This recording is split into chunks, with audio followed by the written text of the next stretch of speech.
Shri Gurubhyo Namaha. Welcome to Conversation Series with an Art Expert by Kalagrantha team. Today we have well-known, talented dancer cum actor Dr. Sanjay Shantharam sir with us. Namaste. Namaste to all of you. Shri Gurubhyo Namaha. With the blessings of my parents and my Guru, I'm very thankful that you have chosen me to speak today. Our first question would be, how did your journey start in the dance industry? Well, my sister was apparently learning dance before, and I used to go and watch her dance classes secretly from the window. I used to come back home and practice and sometimes even correct her, much to her getting irritated by that. My mom observed this. At some point, my sister could not sustain her interest. She stopped learning.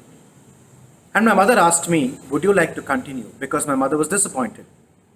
I said, of course, why not? And I jumped into it. So here I am. I started at the age of 7. I've never stopped my journey as a dancer. How do you feel as a founder and director of a company? I would not want to call Shivapriya a company. More than a company, I would like to call it like something like a Gurukula, because I've always believed in that Gurukula concept where a student and teacher should share a bond beyond. I may call myself the founder and director, but that is just for formalities. Otherwise, all the students are like family to me, and we are one big family. How Shivapriya started was a very, very unique journey. After the release of my film Shabarimala Swami Ayyappa, where I played the Ayyappa's character, which was a super hit film in 5 languages, one of my neighbor approached me. By the way, I had just finished my first year PU. I was studying in Seshadripuram College. I was just finishing my first PU. She approached me and said, I would like you to teach my daughter.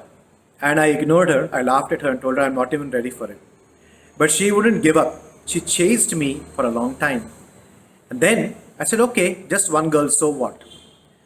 So I started teaching her, and the word spread in the neighborhood. Students started coming. 1 became 3, 3 became 5, 5 became 6. It just started multiplying, and somewhere I started loving teaching these kids. I also was learning. I was also performing.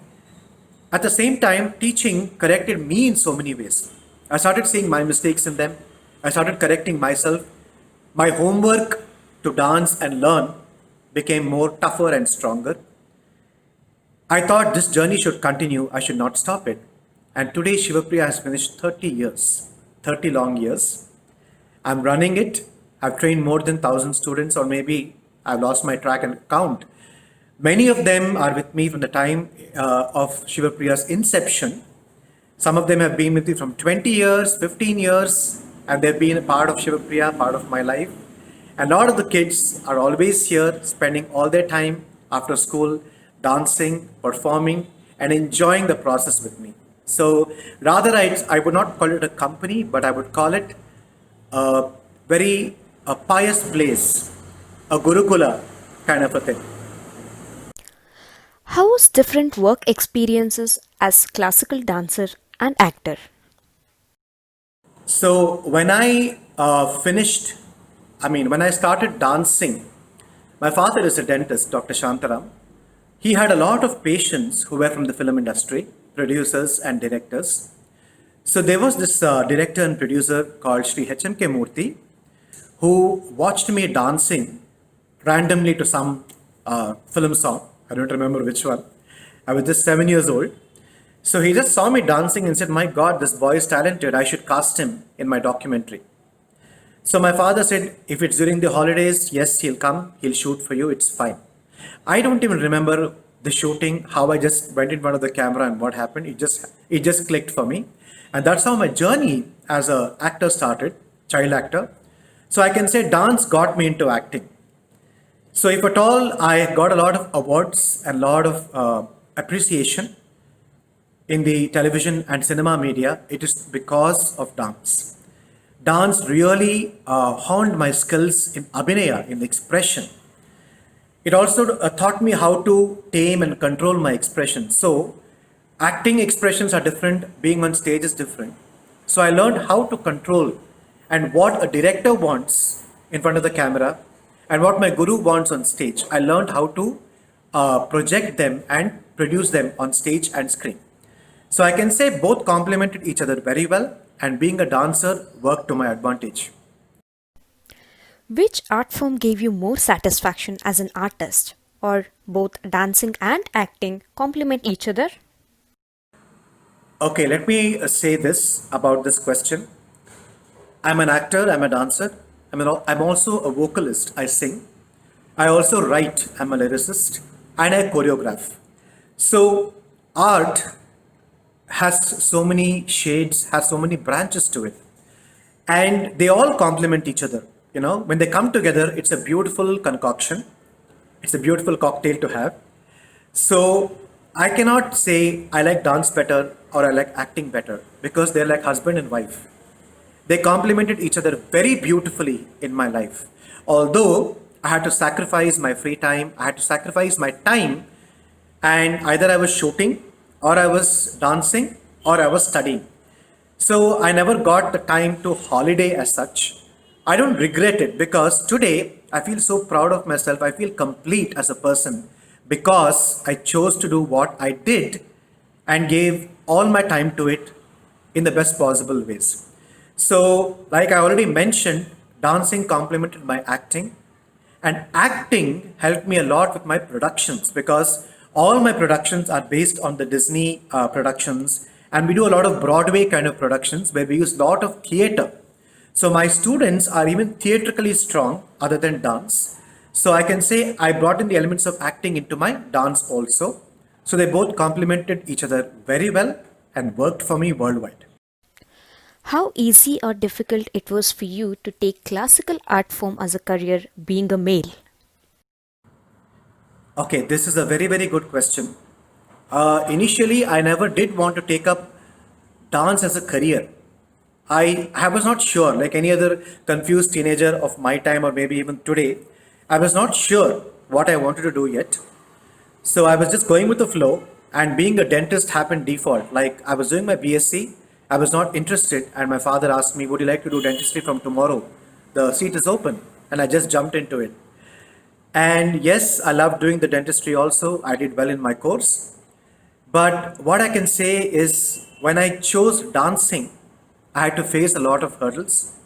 I had to face a lot of criticism from my relatives, from a lot of my father's friends and relatives and people who said that this is not going to work for him, and he's really going to be off work. He's going to be he wants a stay.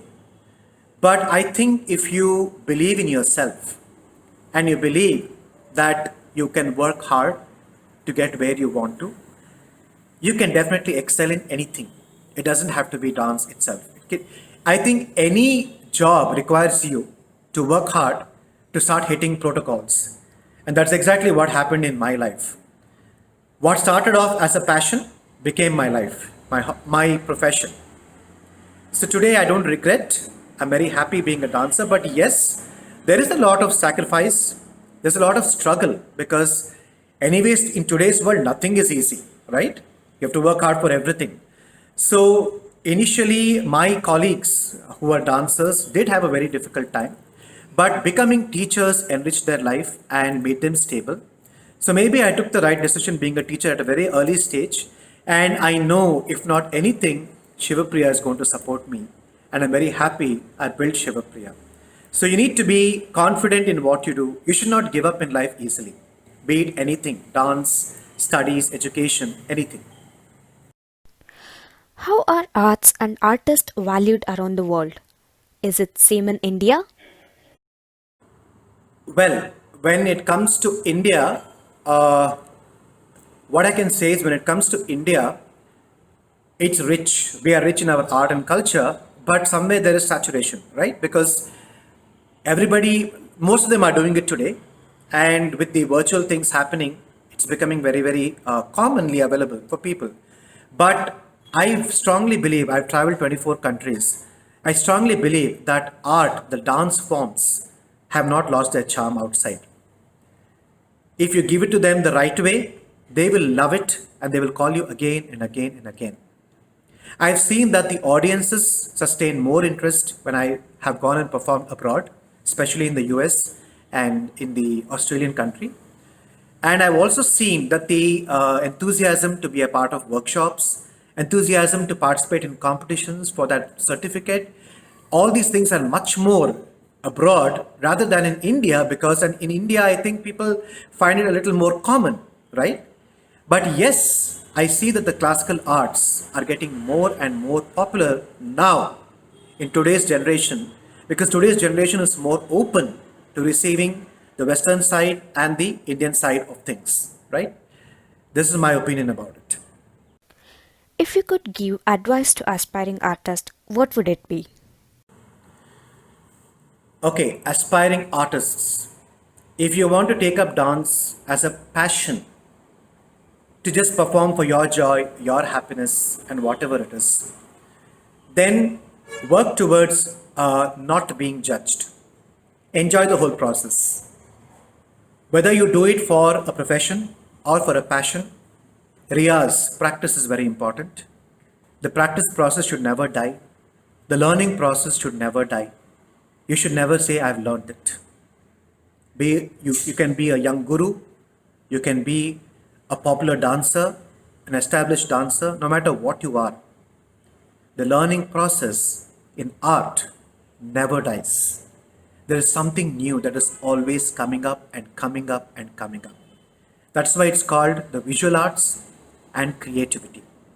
So always remember, the child in you to learn should never die. Keep the child in you going.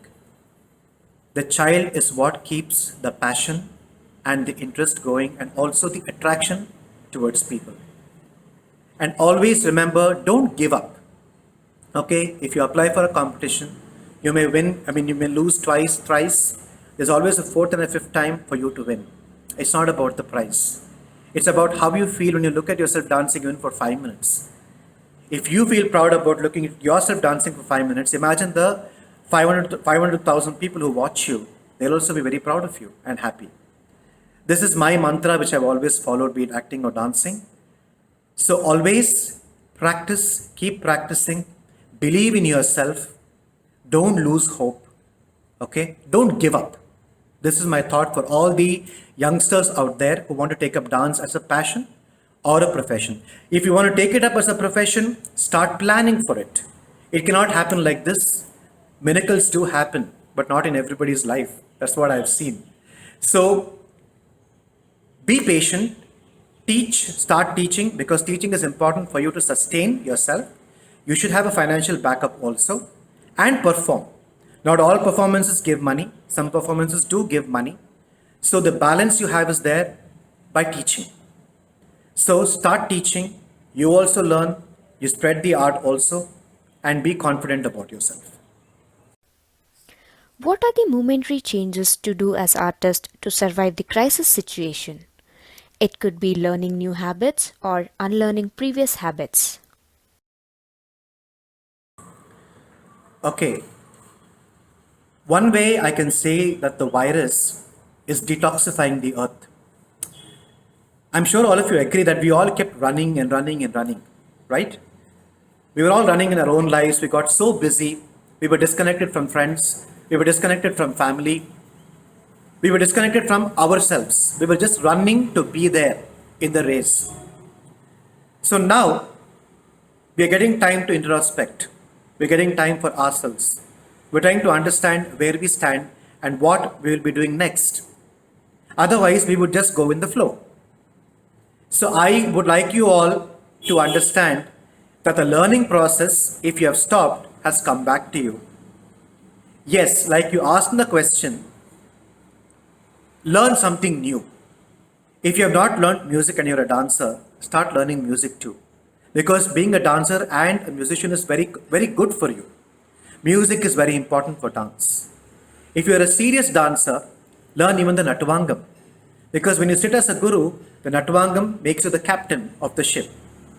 There is so much to learn as a dancer. It is not just the dance. It's the theory, it's the music, it's the Natvangam, it's about an instrument, anything for that matter. So keep your learning process going in this crisis. Don't give up because you're putting the investment to learn and get better and bigger. Please remember that. If you're just a dancer and you're teaching and your student shoots questions about music, you cannot be lost. You cannot say, I'll get back. You should be ready to answer. A true guru, I feel, is one who knows all forms of literature, music, dancing, about instruments, about philosophy, theory, everything. So widen your horizons, become complete, make use of this time, and keep creating something new. Don't give up. It is not permanent, it's temporary. I know it's difficult, I know it's hard, but face it, fight it. What are your thoughts on having back support or godfather in this industry? Do you think it will help an artist to sustain in industry, be it dancing or acting? Well, I don't want to brag about this, but I don't think I had a godfather, be it in the acting or the dance field. For me, my gurus were important, my parents were important, their support was important.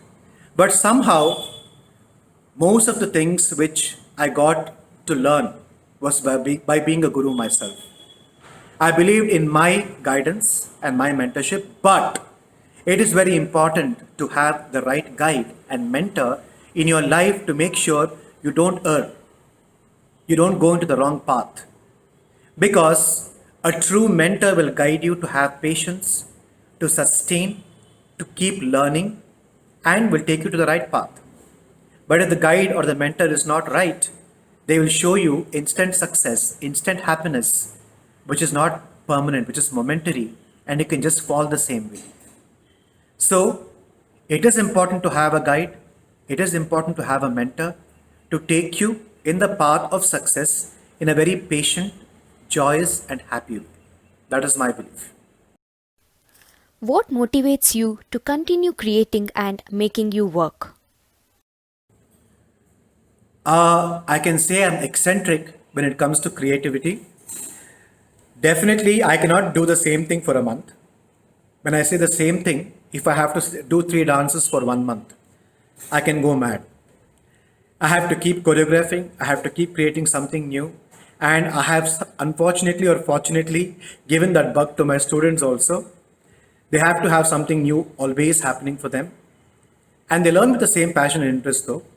So I think that it's very important for an artist to be creative and keep the creativity flowing. Yes, tradition is very important. The boundaries are very important. Being within the tradition, being within the boundaries, you can keep creating something new all the time. That's my thought process. I have done it.